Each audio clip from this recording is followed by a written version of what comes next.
I'm here to tell you are like prerequisites for entering into and experiencing a successful entrepreneurial journey. You are going to change, and you should be okay with that. And we are back with another episode of the Julius Files. I am your host, Jason Julius, and welcome to another edition of the Julius Files, the water cooler for small business. And I want to get right into it this time. This would be a water cooler talk edition. Towards that end, when I developed this podcast, I wanted to see it be many things. And then when I started doing research into podcasting, people do different styles of podcasting. And much the same way that I don't want to limit my beliefs or my potential, I didn't want to limit myself to one style of podcasting. So when I started out, I started reaching out to small businesses and calling those segments Entrepreneurial Chronicles. And while we haven't done those here recently, over time, we will, when it's appropriate, when I can find good small business interviews and do Entrepreneurial Chronicles, I fully intend to do so. Then we got into Q and JP or the Julius perspective.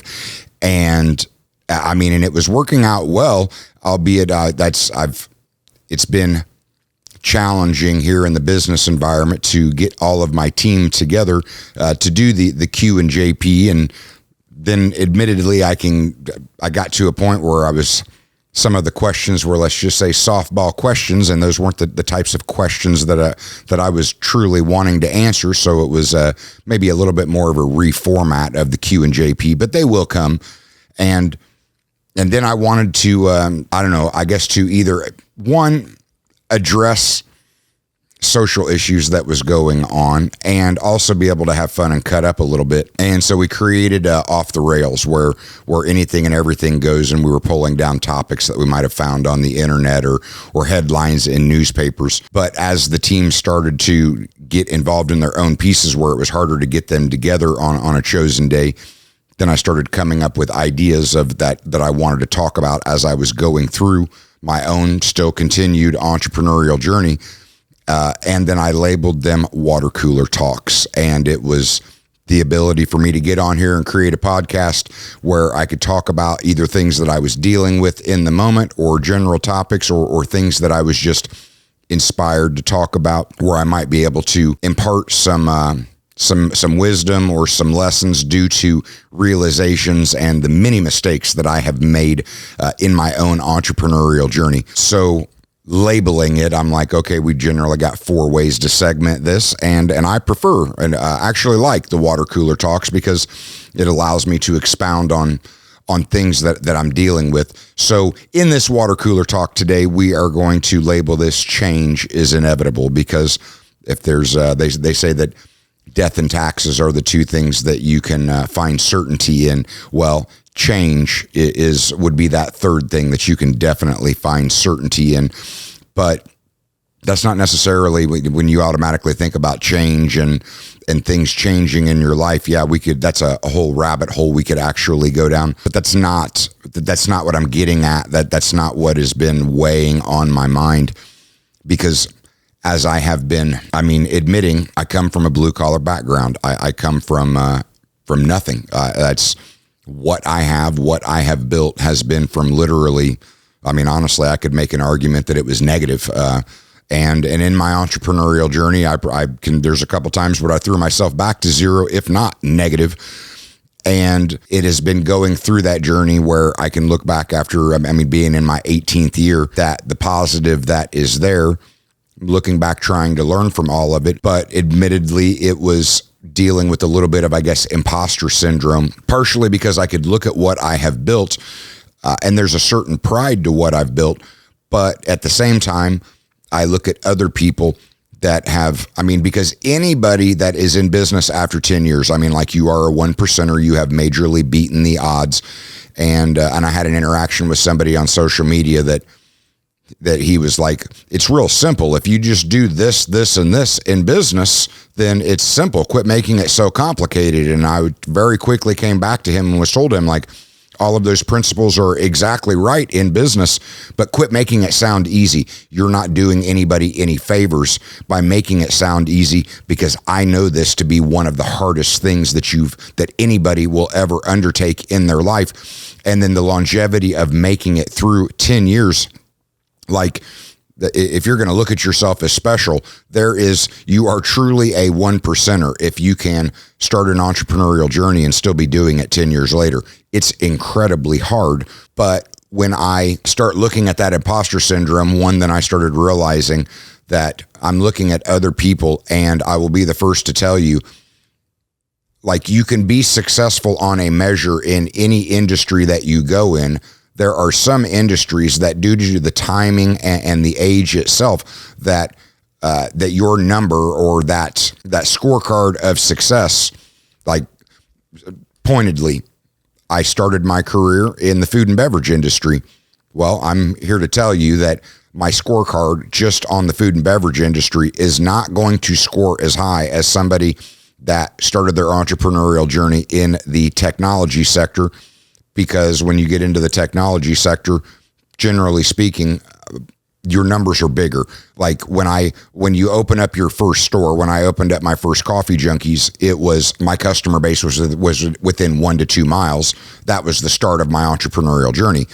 If somebody decides that they're going to start their entrepreneurial journey in a SaaS product or a software as a service, they automatically have the ability to market their product from day one globally, where their customer can come from anywhere.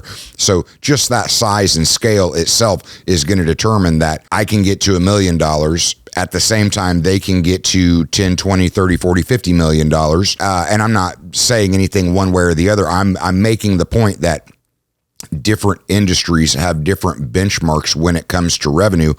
So where I will say that I have built a multi-million-dollar business, somebody else that has been in business for 18 years, maybe that they made different mistakes that they rebounded from differently. They got past the mental issues quicker.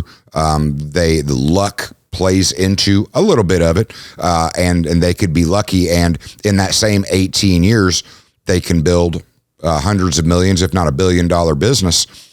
And when I was looking at the time comparison, I was beating myself up like maybe I didn't belong, or that I should not be telling myself I was successful, because I just simply looked at other individuals in that 18-year time frame, and by the scorecard, they were wildly more successful than me.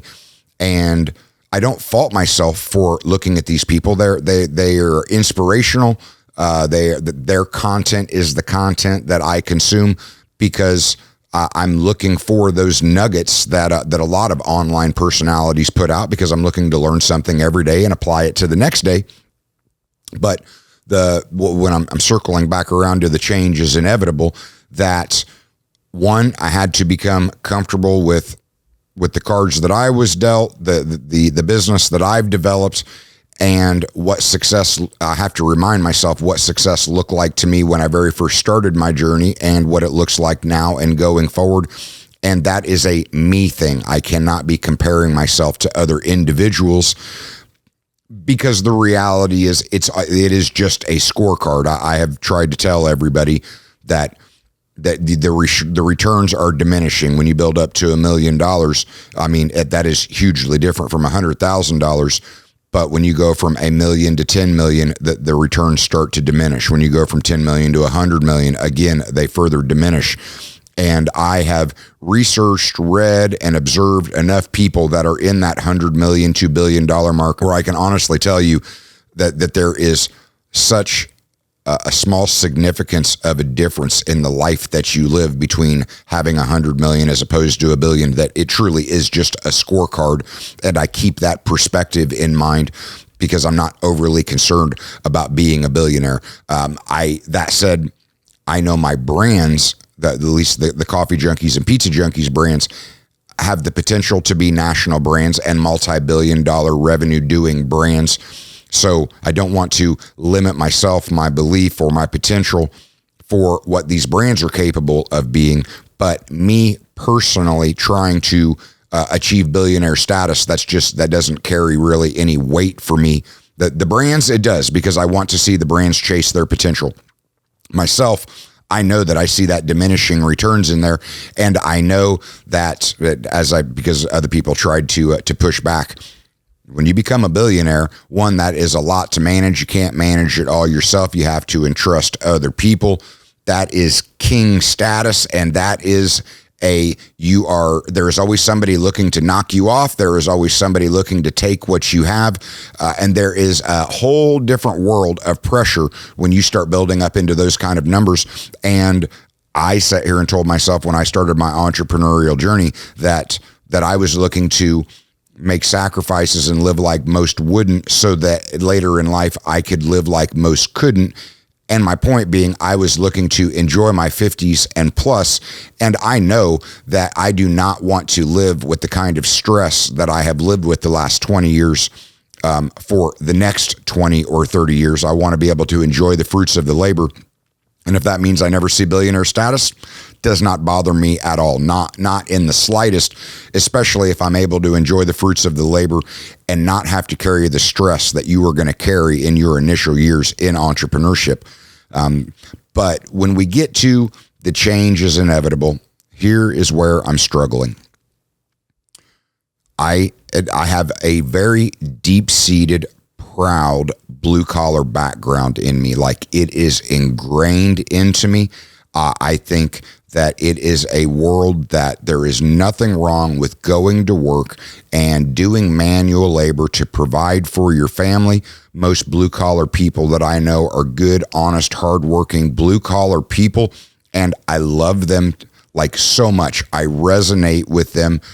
And then you look at the movies where people will move out of a role like that, and then they start to become successful, and inevitably somebody wants to come lay at them, "Oh, you've changed." When I would watch that stuff on the movies, I would always tell myself, I'm going to move forward, and I'm not going to change. I'm not going to forget where I came from. And it's one of the reasons why I cling to my blue jeans. Like, I'll wear a nice shirt from time to time. I'll wear a vest, a blazer. Sometimes, rarely will I wear a full nice suit, but the point is I really do cling to my blue jeans because, like, to me, it has deep meaning in retaining my heritage and where I came from and never forgetting where I came from. But what I have had to come to terms with is that the individual that is looking at you and saying you changed, the individuals that are looking at you and trying to shame you for changing, that's a them problem, not a you problem. Because the reality is, if you're going to be successful in business, if you're going to be successful in life, you are going to change. And for your mental health, I'm an advocate of you need to be okay with it. You should actually be proud of yourself for that change and for that growth and development, because it means you're living a better life mentally and physically. It means that your level of consciousness and awareness is at a heightened level, that you are literally changing your mindset, your habits, your perspective, your discipline, your expectations. You're literally changing your environment in order to be the best you can be. So where I was looking at it, fearing somebody looking at me, trying to shame me and telling me I'm changed, I'm trying to get to a mindset where it's a point of pride, because I am looking back on my 18-year entrepreneurial journey and my almost 30-year adulthood, and I want to be proud of myself for those changes. So when we start talking about those changes themselves, let's unpack a couple of those changes that, when it comes to, let's just say, the average J or the blue collar mindset, that it is different. The average person is the person that goes home and turns on the news and buys into all of the BS that they hear with the fear mongering and the scarcity that you hear on the news. Why? because that is their intended. It sells. They want you to be fearful. They want you to be glued to their information and make you think that you need them and you need their perspective in order to feel like you're in the know. And I'm here to tell you, I cut out that news a couple years ago, and I have lived a happier life because of it. I'm not going to say that I'm not missing out on being up to date on in particular pieces of information, but I live a happier mindset. I am a healthier individual for cutting out all of that negative propaganda. And it's something that it's a point of pride for me now. When I look at my mindset, I am going out of my way to create boundaries to stop negativity from getting in my life. I am going out of my way to talk to people and tell them, if you're going to bring that negative BS to my door front, don't even bother. Get away from me. I don't want it anywhere near me. Like, everybody, you battle enough in that negativity that happens inside of your own mind and trying to block that out and be positive and be a positive force in the world, that you should have boundaries. There's nothing wrong with having clear, healthy boundaries to literally block that negativity from your life, because we are individuals. We've only got one life to live here on earth, and that quality of life is more important than anything else. And what you allow into your world is going to heavily determine what kind of quality of life you have. So when you take a growth mindset, a mindset of gratitude, which I'm here to tell you are like prerequisites for entering into and experiencing a successful entrepreneurial journey, you are going to change, and you should be okay with that. And I'm not a proponent of shame under any perspective. Shame under any type of shot across your bow it's negative. You shouldn't tolerate it. You shouldn't allow it. And you shouldn't let it affect you mentally in general, because generally if somebody's trying to shame you in any way, shape, or form, again, they have a them problem, not a you problem, and let them have their problem and don't think too much into it. When you're talking about your habits, I have noticed that when I look back over my life, my habits have changed and they have become healthier habits. And when I look out into the world compared to everybody else, I am realizing I am living a healthier life, both mentally and physically, and it is because I have actively tried to look at the bad habits that I have in my life, and I have been trying to not just remove them, but replace them. Because generally when you have a habit is going to consume an amount of time. So if you just try and remove a habit, then you have a block of time that is now open, so you have an opportunity to replace it with a good habit. So I am a big proponent of always looking at your habits, sizing them up, deciding if they're good or bad, and not just eliminating a habit, but replacing it with an actual better habit. When I get to perspective, generally speaking, most people are going to look at everything through an I perspective. And not only have I changed where I look at most things through a we perspective, I also, it is about emotional intelligence, being able to not just see something from your own perspective, but being able to gain understanding by seeing through somebody else's perspective.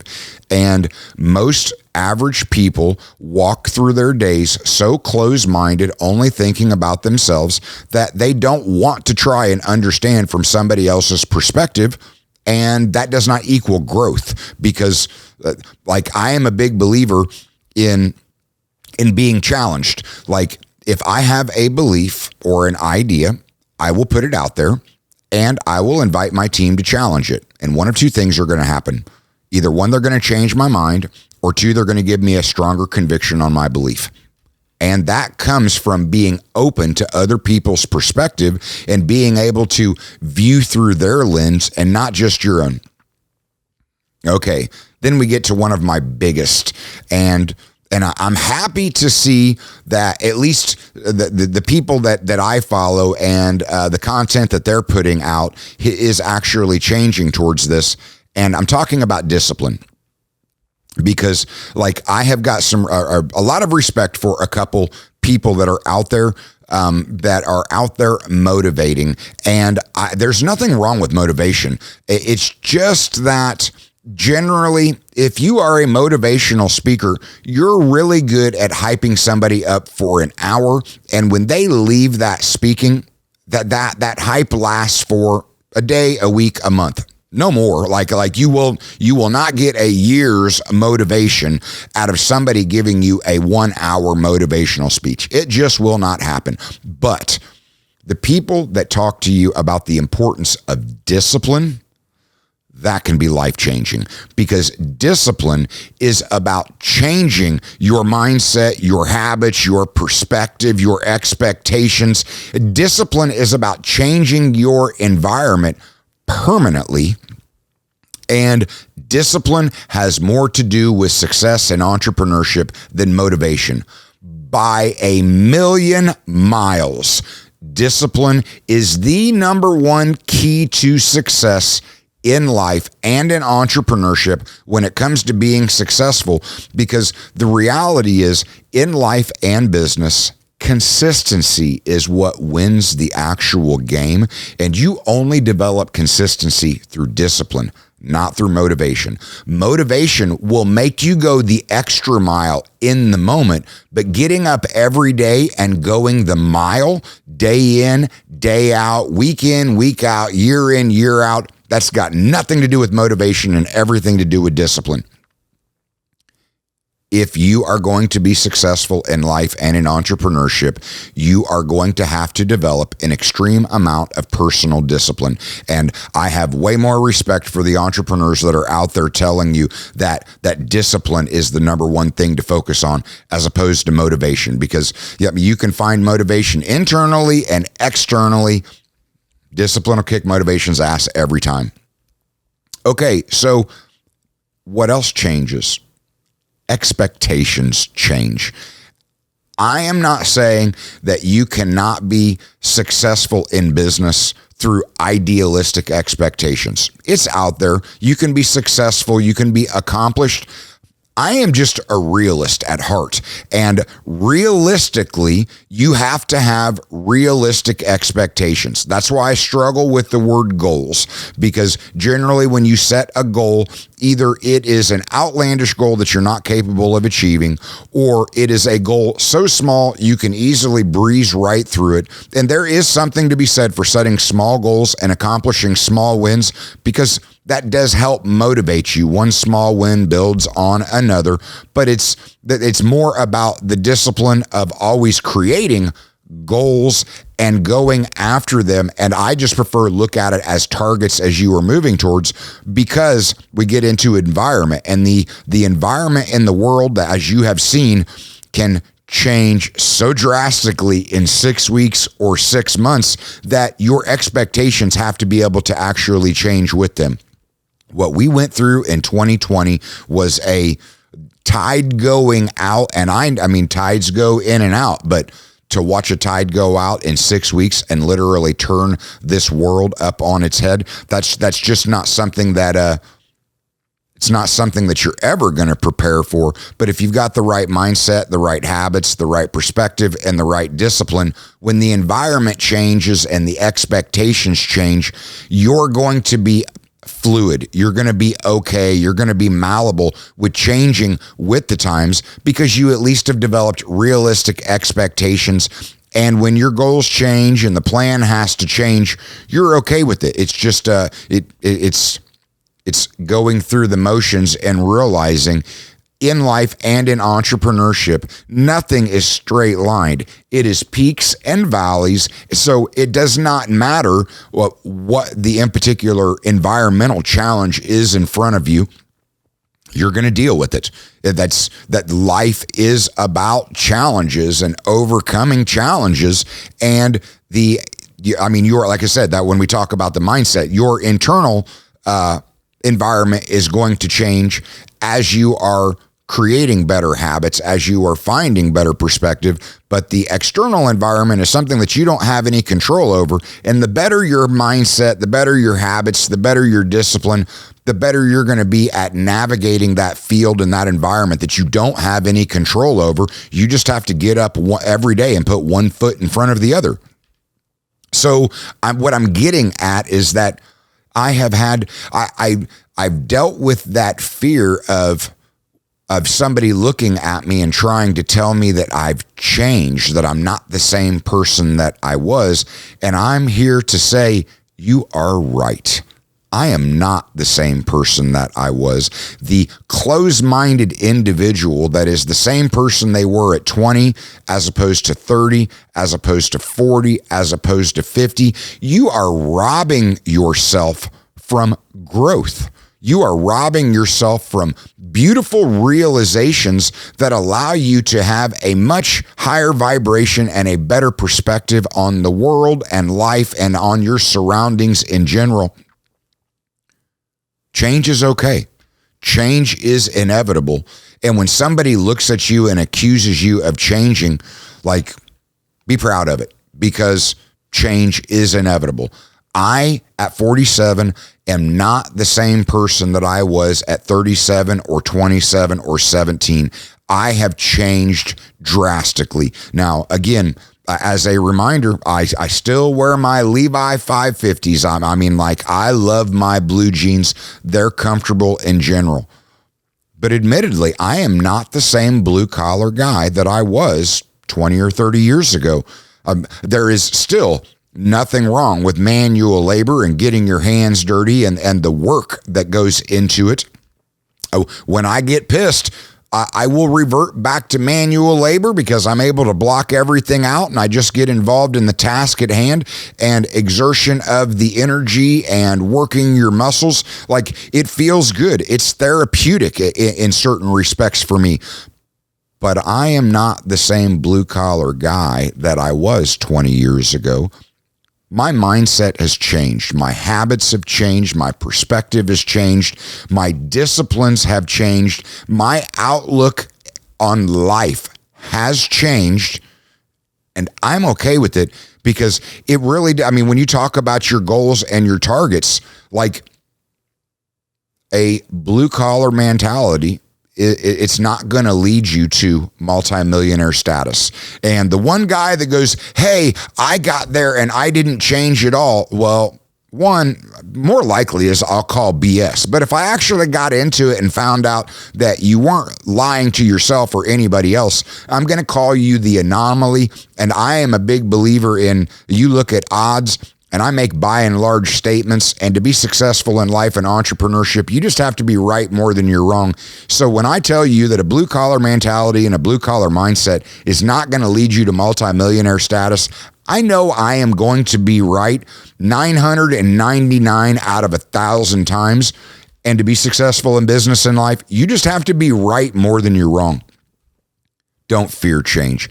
Embrace change. Change is inevitable. There is nothing wrong with changing and being okay with it and being proud that you have found a new clarity, a new visibility in life that is actually healthy for you, that is going to allow you to live an overall healthier mental and physical life over the long run.